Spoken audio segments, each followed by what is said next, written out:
I've laid down the keyboard track. So what I'm going to show you, I'm going to try to put in a little bass stuff.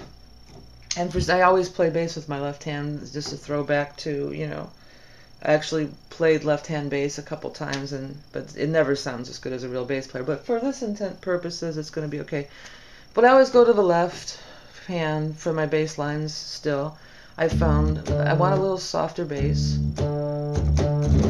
I found a nice softer bass that I like, that blends. And with bass parts, you know, a lot of times it's kind of that pentatonic thing too, but it's almost it's these fifths. Those are typical bass kind of things. But most of the time they don't go much, in a regular song they won't go much out of an octave. I mean, bass solos, yeah, that's another story and everything. And Geddy Lee, there's exceptions to that rule, of course, but for this thing, you know, standard bass stuff is kind of like right here. Of course, I'm not going to be doing anything that extravagant. Okay, so I'm going to try. I'm having a little trouble on that break, but I'm going to go. I wanted to show you this, and I'll play a little bit. You'll be able to hear the piano track in a minute. So here we go.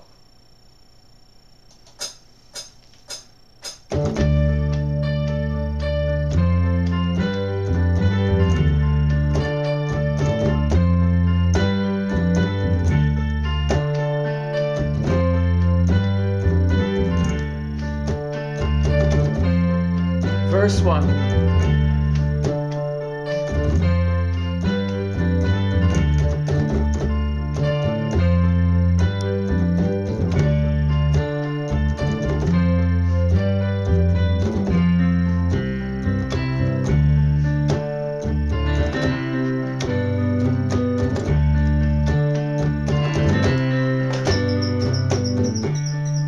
Okay, I'm going to stop there.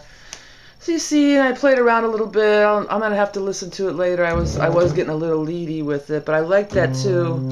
Instead of going to the G, which is the root, throwing that B in. I think that has added a nice tone to the chord. And so there you go. That's the bass line. You could hear a little of the piano line. I'm sure I'm gonna post this. It'll be posted on Talent House, but I'll post the finished song too when it's done.